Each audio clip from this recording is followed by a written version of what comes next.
Bonjour et bienvenue en classe A1.2.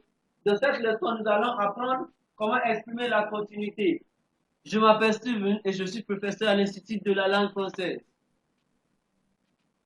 D'abord, qu'est-ce que c'est la continuité? La continuité est l'acte de faire quelque chose continuellement, sans saisir. Pour exprimer la continuité, on utilise toujours, encore, etc.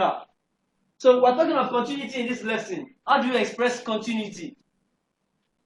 Simple ways. Number one, we have toujours, toujours, and no, plus. Now, when we say elle suit sa mère toujours, the suivre is on the verb suivre, to follow. So, elle suit sa mère toujours.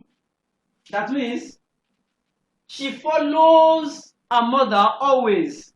That is, she always follows her mother. She follows her mother always. So, the toujours here is giving us always.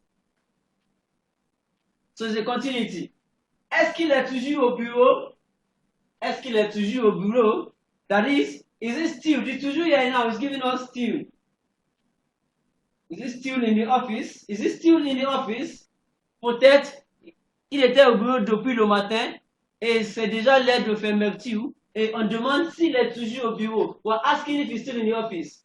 Is he still in the office? Non, il n'est plus au bureau. Non, il n'est pas au bureau. Il n'est pas au bureau. Il n'est pas au bureau will simply mean that he is not in the office. He is not in the office. But when we say il n'est plus au bureau, il n'est plus au bureau, the plus here is giving us no longer. So this no and pas is not. But no and plus is no longer. That is, il n'est plus au bureau. He was in the office, but he's no longer in the office. Il n'est plus au bureau.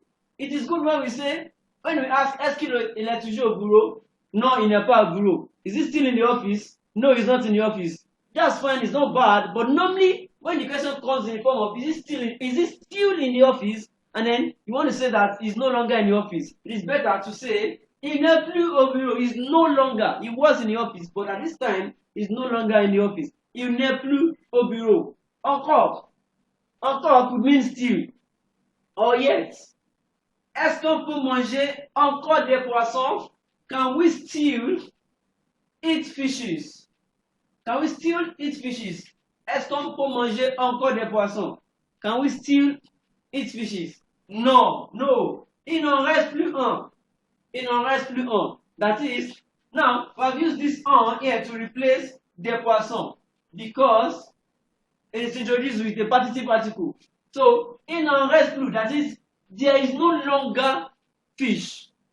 There is no longer. Il n'en reste plus un. That is, no. This is no and plus. No plus is no longer. And then this one is replacing fish. So the fishes are finished. Il n'en reste plus un. No one is left. C'est fini. Elle travaille encore. She works still. Elle travaille encore. She's still working. We can also have elle travaille. As we have elle travaille encore, we can also have elle travaille toujours. Elle travaille toujours. So the toujours can mean always. Toujours can mean always.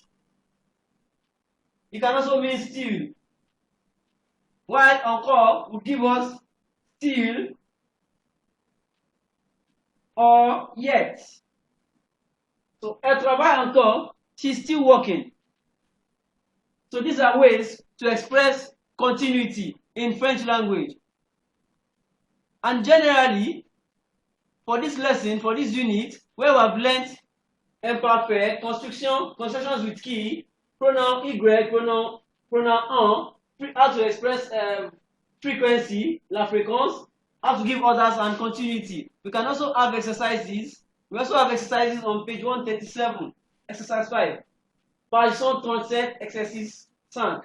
Et pour lire, allez à la page 140 et 141. Où habitent les Français? Où habitent les Français? Where do the French live? With this, you'll be able to communicate give orders, use the imperative form, express continuity, and so on. Merci beaucoup. C'est la fin de cette leçon, cette classe et cette unité. Bonne journée alors. Au revoir.